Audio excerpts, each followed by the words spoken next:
आदराची विनवपूर्वक एक नम्र विनंती करते की या भारतीय संविधानाची जबाबदारी त्याची जनजागृती होणं हे तुम्हा आम्हा सर्व भारतीयांचं कर्तव्य आहे।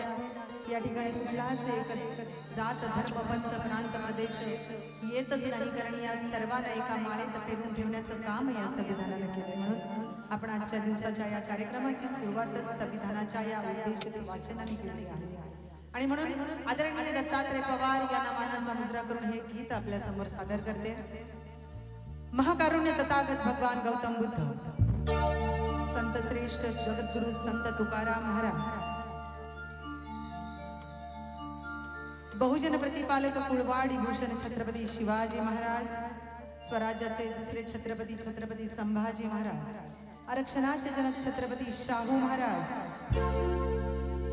संत रोहिदास, संत सेवालाल, संत बसवेश्वर, संत तुकडोजी महाराज, संत गाडगे महाराज, राष्ट्रपिता क्रांतिबा ज्योतिबा महात्मा फुले, लोकशाहीर साहित्य रत्न अण्णाभाऊ साठे आणि ज्ञान सूर्य प्रज्ञा सूर्य क्रांती सूर्य, धम्मदाता मार्गदाता मुक्तिदाता, नवकोटीचा नाही तर 65 कोटीचा राजा, संविधान निर्माता, the symbol of knowledge, the father of modern India, शेती तज्ञ, अर्थतज्ञ, धर्मशास्त्रज्ञ, मानव भौतिकशास्त्रज्ञ, समाजशास्त्रज्ञ, राज्यशास्त्रज्ञ, कामगारांचा नेता, शिक्षणाचा महामेरू, विश्वरत्न बोधिसत्व, भारत भाग्य विधाता डॉक्टर बाबासाहेब भीमराव रामजी आंबेडकर अशा या महापरिवर्तनवादी महामानवांचं आपण सर्व भारतीयांनी सदैव स्मरण केलं पाहिजे। कवी दामोदर मोरे यांचे हे शब्द एक अगदी मनापासूनची विनंती आहे बरं का, की शब्दाकडे लक्ष द्यायचंय, खास करून माता भगिनी। कवी दामोदर मोरे यांनी लिहिलेले हे शब्द की शिवराय आणि भीमराय हे या भारतीय संस्कृतीचे दोन महान नायक। पराक्रम हे शिवरायांच्या व्यक्तिमत्वाचे सौंदर्य होते, तर प्रज्ञा ही विश्वरत्न डॉक्टर बाबासाहेब आंबेडकरांच्या व्यक्तिमत्वाचे सौंदर्य होते। शिवरायांची तलवार ही तेजस्विनी होती, शिवरायांची तलवार ही तेजस्विनी होती, तर डॉक्टर बाबासाहेब आंबेडकरांची लेखणी ही लाखात देखणी होती। दोन्हीही धारदार होत्या। कशा होत्या? दोन्हीही धारदार होत्या। शिवरायांच्या तळपत्या तलवारीनं स्वराज्य खेचून आणलं, शिवरायांच्या तळपत्या तलवारीनं स्वराज्य खेचून आणलं आणि त्याच स्वराज्याचं रक्षण करणारं भारतीय संविधान विश्वरत्न परमपूज्य डॉक्टर बाबासाहेब आंबेडकरांनी निर्माण केलं। आणि म्हणूनच या महाराष्ट्राचे ज्येष्ठ कवी आदरणीय प्रतापसिंग बोधडे दादांनी लिहून ठेवले की दोनच राजे इथे गाजले कोकण पुण्यभूमीवर, दोनच राजे इथे गाजले कोकण पुण्यभूमीवर, एक त्या रायगडावर, एक चवदार तळ्यावर। दोघांच्याही आजोबांचं नाव मालोजी आहे का? आहे? अहो, यासाठी तुम्हाला आधी इतिहास वाचावा लागेल। बघा, दोघांच्याही आजोबांचं नाव मालोजी, एक शहाजी मालोजी, एक रामजी मालोजी। दोघांचेही वडील सुभेदार, एक शहाजी सुभेदार, एक रामजी सुभेदार। एकाच्या मुलानं हाती घेतली तलवार आणि एकाच्या मुलानं हाती घेतली लेखणी आणि झाला या देशाचा शिल्पकार डॉक्टर B.R. आंबेडकर। आणि म्हणूनच अशा या महापरिवर्तनवादी महामानवांच्या चरणी विनम्र अभिवादन करते आणि हा मानाचा मुजरा करते, हा मानाचा मुजरा करते, हा मानाचा मुजरा करते।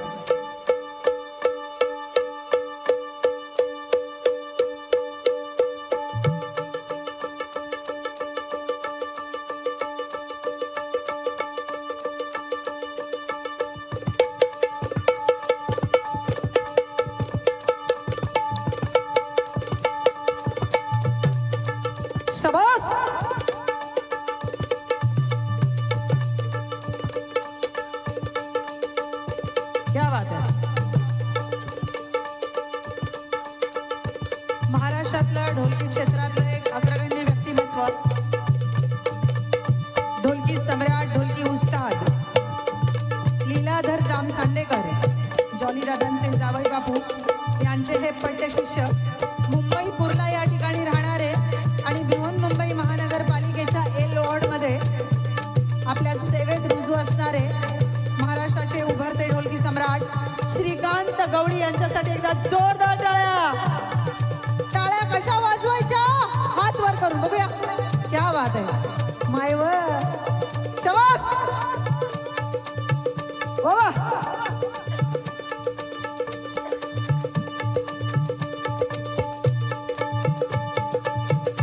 अरे वार माझ्या लीलाच्या वाग्या.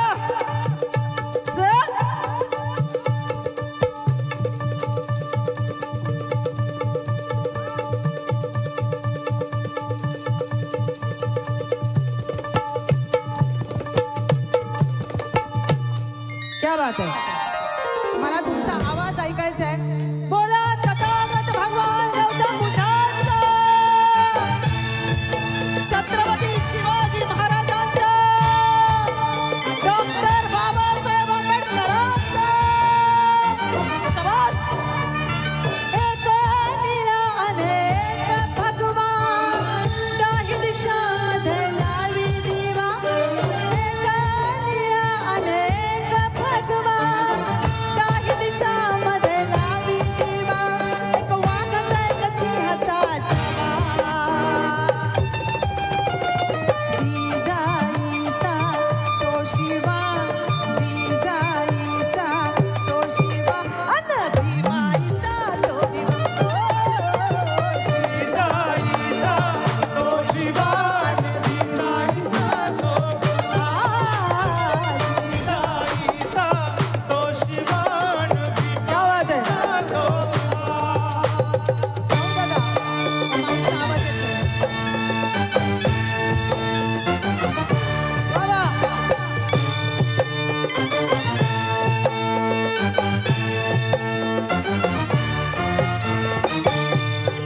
शब्दांकडे लक्ष द्यायचंय.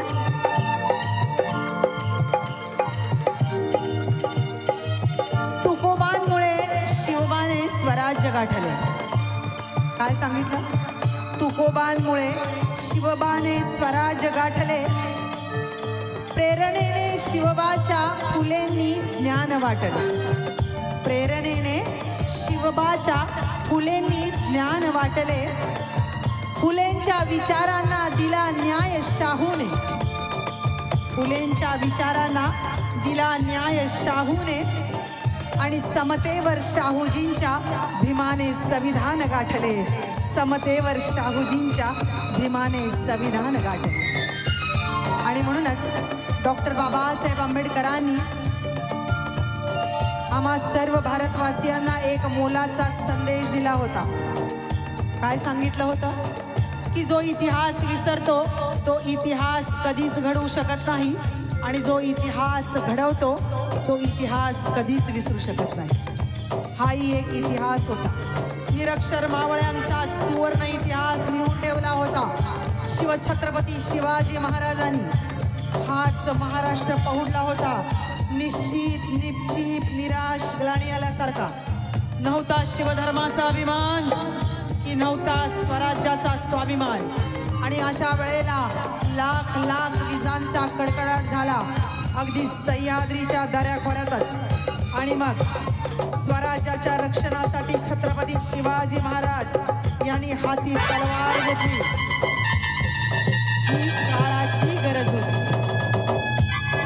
आणि या भारत देशातील विषमता दूर करण्यासाठी डॉक्टर बाबासाहेब आंबेडकरांनी हाती लेखणी घेतली. ही देखील काळाचीच गरज होती. आणि म्हणूनच आम्हाला दोघेही वंदनीय आहेत. तलवार की वार से कट कट के गिरते गए दुश्मन, कलम की मार से घुट घुट के मरते गए दुश्मन. शिवा ने शमशेर उठा के सारे जालिमों को मार दिया. शिवा ने शमशेर उठा के सारे जालिमों को मार दिया. तो कलम चला कर मेरे भिवा ने सारे जुल्म को ही मिटा दिया. सारे जुल्म को ही मिटा दिया. कुलपती छत्रपती भोसल्यांची, छत्रपती भोसल्यांची दुबळ्यांची जन राखली हो शान. बाबा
बहुजनांचा शोषित वंचित पीडित बहुजनांचा तारणहार पालन करता ज्ञान सूर्य उगवला.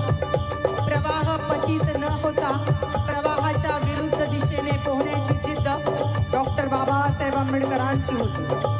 अत्तदीप भव हा 2500 वर्षापूर्वीचा महामंत्र त्यांनी सार्थ करून दाखवला. बहुजन कष्ट करणाऱ्यांच्या जीवनातील मालरान त्यांनी आपल्या श्रमानं घामानं कष्टानं फुलवलं आणि अवघ्या विश्वाला दिपवलं. क्रांतिवा ज्योतिबा महात्मा फुले यांना गुरुस्थानी मानून त्यांनी केलेलं कार्य पुढे जोमानं चालू ठेवलं. विद्येविना मती गेले, मतीविना नीती गेली, नीतीविना गती गेली, गतीविना वित्त गेले. विद्येविना शूद्र खचले. एवढे अनर्थ एका अविद्येने केले. शिक्षण हे वाघिणीचे दूध आहे. शिक्षण हे वाघिणीचे दूध आहे आणि ते जो पितो तो गुरगुरल्याशिवाय राहत नाही. बहुजन समाजाची संक्रमणावस्था घालवायची असेल तर आजच्या तरुण पिढीनं हे दूध प्यायलाच हवं. और इसीलिए वफा करते तो बेवफाई ना होती, दिलो दिमाग चलाते तो तकदीर ना रोती. वफा करते तो बेवफाई ना होती, ये दिलो दिमाग चलाते तो तकदीर ना रोती. मेरे भीम जी का सुनते, अरे मेरे भीम जी का सुनते तो भारत पाकिस्तान लकीर ना होती. भारत पाकिस्तान लकीर ना होती. हडविला बजा नहीं तुम हंसता जा, हडविला बजा नहीं तुम हंसता जा. माझा बहुजनाचा राजा,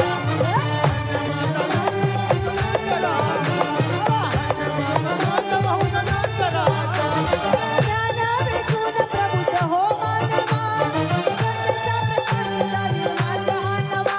एक वागते सिंहाचा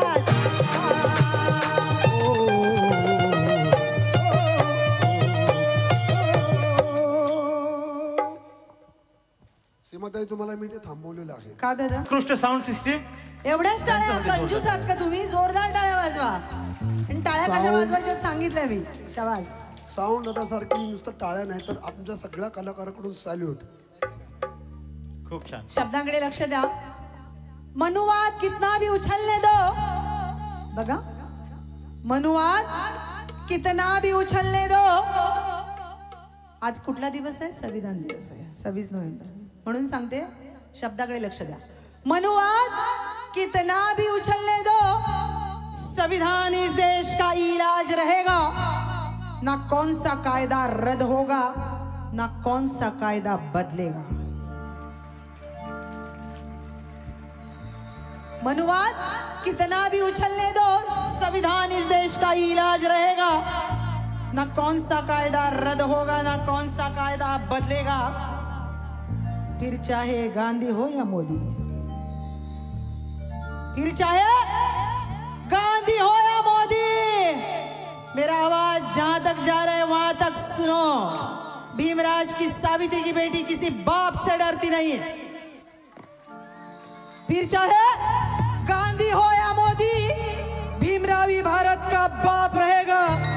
भीमरावी भारत का बाप रहेगा. झाला? सीमाताई थोडासा अजून मसाला टाका ना. अजून हाँ, कारण काय आहे, आपकी बात जो है बड़ी. काय पाहत होते 1956 सालामध्ये लिहिलेलं ते, किंवा आता 6 डिसेंबर आलेला आहे, त्यावेळेला पाहण्याची दूरदृष्टी ही किती वर्षापूर्वी नंतर पाहत होते ते. कुठे पाहत होते ते? त्यांनी सांगितलं होतं की संविधान देताना, आज संविधानावर जास्त आपण बोलत आहोत त्याचं कारणही तसंच आहे. संविधान कारण प्रसंग तसे घडत चाललेले आहेत.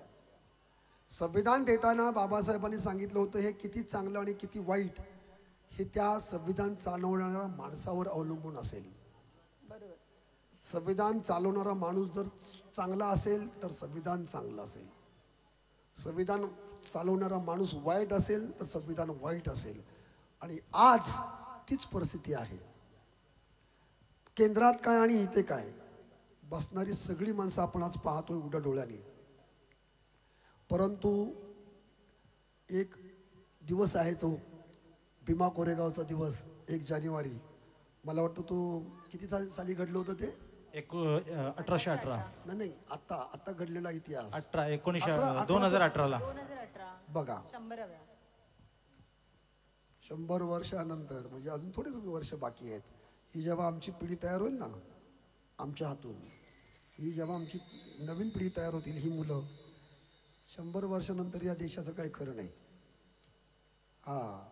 हे सगळे लूटमार करणारे या देशाच्या बाहेर असतील आणि फक्त आम्हीच असू इथे. क्या बात आहे, खरं आहे दादा. संविधान तेव्हा खरं असेल जेव्हा आम्ही तिथे असो.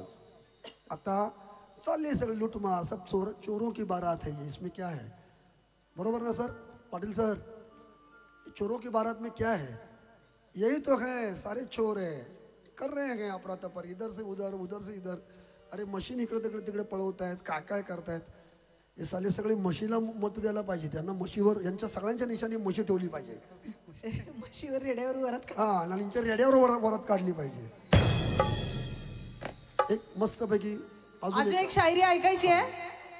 नाही ऐकायची ऐकू हा काय 100 घेऊन जा बापा. प्लीज मी तुम्हाला आठवतोय पाटील सर, मला काही वाईट नाही, आम्हाला वाईट नाही वाटत आहे. म्हशीचं दूध महाग आहे, गाईचं दूध महाग आहे? नाही, म्हशीचं महाग आहे. कुणाचं दूध महाग आहे? म्हशीचं दूध महाग आहे म्हणजे ते म्हशीचं गाईच्या दुधापेक्षा सकस असलं पाहिजे. बरोबर ना? हो तर बोला, नाहीतरी बोला. नुसते हाताची घडी घालून बसू नका. खरं आहे ना? अरे मग म्हशीचं दूध जर महाग असेल तर त्या म्हशीला आई म्हटलं पाहिजे ना. गाईला का गोमाता म्हणतात? माझ्या माऊल्यानं पटलं लगेच. बरोबर का नाही? ती म्हैस काळी आहे म्हणून. अरे पण तिचं दूध तर पिताय ना गाढवानं. इतकं महाग पैसे देऊन तुम्ही, जास्त पैसे देऊन तुम्ही त्या म्हशीचं दूध पिताय.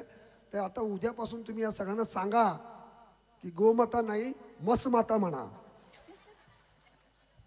यानंतर आणखी एक शायरी ऐकवते तुम्हाला. पुन्हा एकदा विनंती आहे, कारण आजचा दिवस फार महत्त्वाचा आहे तुम्हा आम्हा सर्व भारतवासियांच्या आयुष्यामधला. हा संविधान दिवस आहे आणि म्हणून संविधानाची या ठिकाणी परत म्हणजे मगाशी आम्ही ऐकत होतो जेव्हा तयारी करत होतो, अनेक विचारवंत या ठिकाणी येऊन गेलेत, उपस्थिती दिली, आपली मनोगत त्यांनी व्यक्त केली. पाटील दादांचं आणि या सर्व आयोजकांचं तुम्हा सगळ्यांचं खरोखर खूप कौतुक आहे की एवढा लांबून बोलावलं या सगळ्यांना, या ठिकाणी या विचारमंचावर बोलायला दिलं, त्यांचं मनोगत त्यांनी व्यक्त केलं आणि आपल्याला खूप काही आपल्या ज्ञानामध्ये फरक पडला आणि भर पडली. आणि म्हणून या गावचे सुपुत्र पण होते, काही जण डॉक्टर्स आहेत, काही जण अमरावतीमध्ये वगैरे, आम्ही सगळं ऐकत होतो. खरोखर खूप कौतुकास्पद आणि अभिमानास्पद आपल्या गावासाठी ही गोष्ट आहे. आणि म्हणूनच या गावातून अनेक कलेक्टर व्हावे, उच्च पदावर आपल्या गावातल्या सगळ्या मुलांना, विद्यार्थ्यांनी पण शिकावं, मोठं व्हावं. आणि या सगळ्या शुभेच्छा नेहमीच राहतील, या मंगल कामना राहतील आपल्या गावासाठी. आणि म्हणून आजचा या संविधानाच्या दिवसाचा दिवस आहे की संविधानाची एक प्रत सुद्धा या ठिकाणी वाटली जाणार आहे. ही एक महत्त्वाची गोष्ट. यासाठी एकदा जोरदार टाळ्या वाजवा. कारण आम्ही जिथे जातो कार्यक्रमासाठी, अगदी आम्ही ग्रामीण भागात जास्त जातो. आम्हाला खरोखरच ग्रामीण भागात जायला फार आवडतं, कारण शहरात सगळे कार्यक्रम पाहतात आणि ग्रामीण भागात प्रत्येक घराघरामध्ये हे सगळे महापुरुषांचे विचार, हा इतिहास गेला पाहिजे. आणि म्हणून मी अगदी विचारते प्रत्येक विचार मंचावरून की संविधानाची प्रत कोणाकोणाच्या घरी हात वर करा, पण आज सगळ्यांना ही प्रत मिळणार आहे तुम्हाला या ठिकाणी. आता नुसती ही प्रत तुम्हाला घरी घेऊन जाऊन ठेवायची नाही आहे एका कोपऱ्यात, तर तुम्हा माय माऊलींनाच सांगायचं आहे मला की आपल्या लेकरांना शाळेच्या अभ्यासाबरोबर रोज एक संविधानाचं पान वाचलं पाहिजे. नक्की. म्हणजे त्यांच्या ज्ञानात आणखी फरक पडेल. ते संविधानात आपल्यासाठी काय दिलेलं आहे बनाडाला आहे. भीम ने हम सब भारतवासियों को इतना बलवान बना डाला है कि हटा ना पाए ऐसी चट्टान बना डाला है. भीम ने हम सब भारतवासियों को इतना बलवान बना डाला है कि हटा ना पाए ऐसी चट्टान बना डाला है. मेरे भीम के संविधान का करिश्मा तो देखो, मेरे भीम के संविधान का करिश्मा तो देखो. एक चाय बनाने वाले को भी प्रधानमंत्री बना डाला, बरोबर ना? और एक रिक्शे वाले को मुख्यमंत्री.